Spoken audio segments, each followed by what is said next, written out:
So you've clicked on this video, you've seen the title. Overstimulation is the burden of dreams. Now before I get into it, let me read you the definition of overstimulation.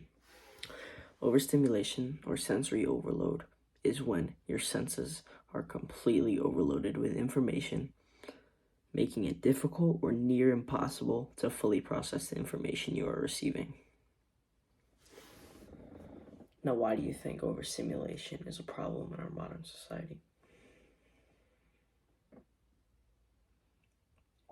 Well, look all around us with the influence of social media, the mainstream media, Netflix, video games, Pornhub, all this stimulation everywhere. Do you think people are going to resist it, or are they going to indulge in it? They're going to indulge in it.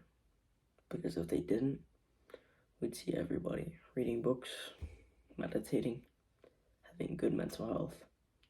This suicide crisis wouldn't be going on. Depression wouldn't be at an all-time high.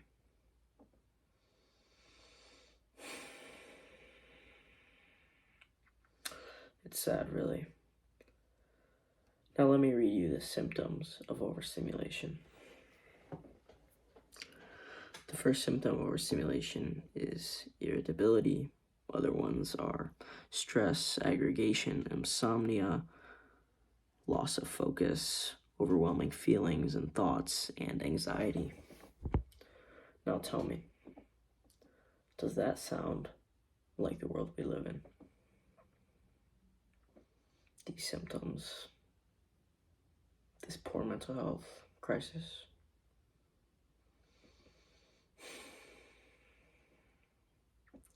Of course it does.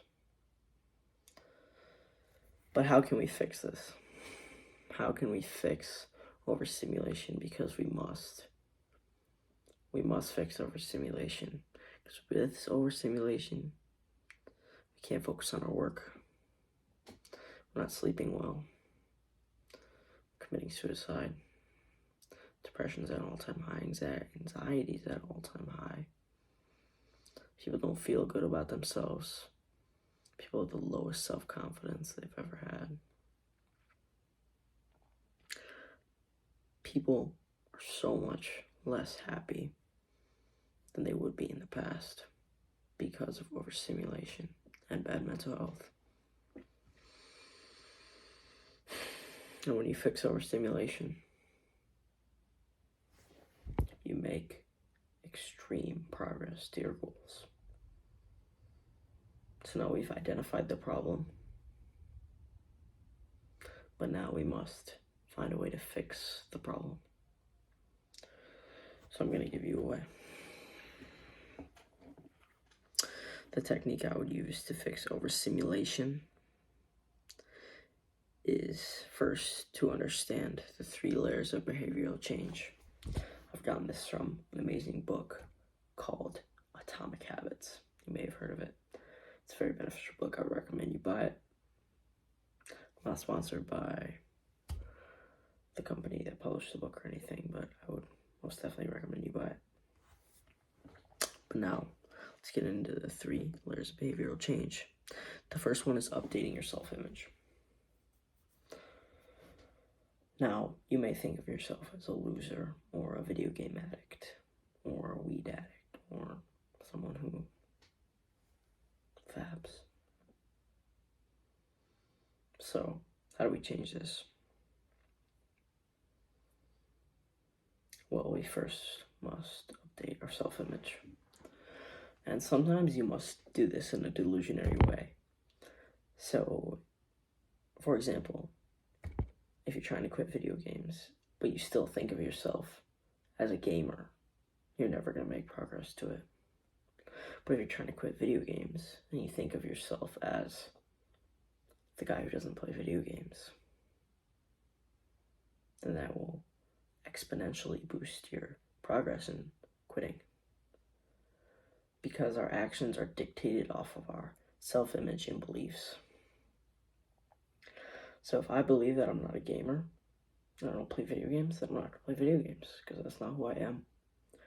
But if I'm the guy who's trying to quit,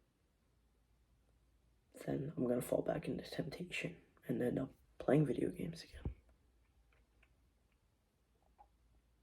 So that's the first step. The second step is building a system for change. Now, first, we've updated our self-image. So now we think of ourselves as the person that we want to be. We no longer think of ourselves as the person that we don't want to be. So now our actions will be dictated off of that. And we need to build a routine. We need to build a routine for good habits.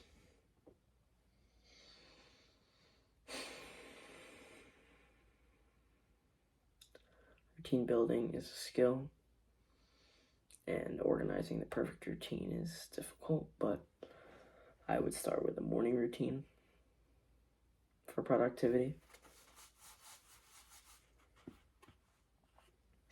I wouldn't go on my phone for the first hour of the day. I wouldn't go on my phone for the last hour of the night. I think that's a good system to start with. And each and every decision you make, I also want to couple in another technique, which is negative and positive visualization. So each decision you make, if you have the decision to play the video games or read the book, think of the video games as the negative visualization. If I play the video games, I'm going to feel good for a short amount of time. But after, when I'm done, I'm going to realize I could have done something more productive. I'm going to be less happy. My eyes are going to hurt. My brain is going to be fried, my dopamine receptors. I'm going to feel bad about myself. My motivation is going to go down. But if we use the positive visualization from the reading books, you're going to think, I'm going to learn something new. I'm going to be more productive. I'm going to build a greater attention span by focusing on this. Not going to be as stimulating. My brain will be able to focus better in the future, and I'll build better habits for the long run. Now that is negative and positive visualization. Use those in every decision you make. Think, what would the best version of myself do? What would the reader do, not what would the gamer do? That's a good way of thinking of it. It's a very good analogy. Now, the third thing is the outcome you obtain. Once you've updated your self-image and you've built your systems, then you obtain the outcome. This is the last part of the process. Once you obtain the outcome, you achieve the goal. But this is the least important step. The reason this is the least important step is because losers and winners have the same goals. The difference is the winner takes action and works to achieve that goal. The loser sits around and does nothing. Feels best sorry for himself. Never tries to make any changes. So once you've done the first two, the outcome will come as part of it. It's as simple as that. Now that you know how to fix overstimulation, there's nothing to wait for.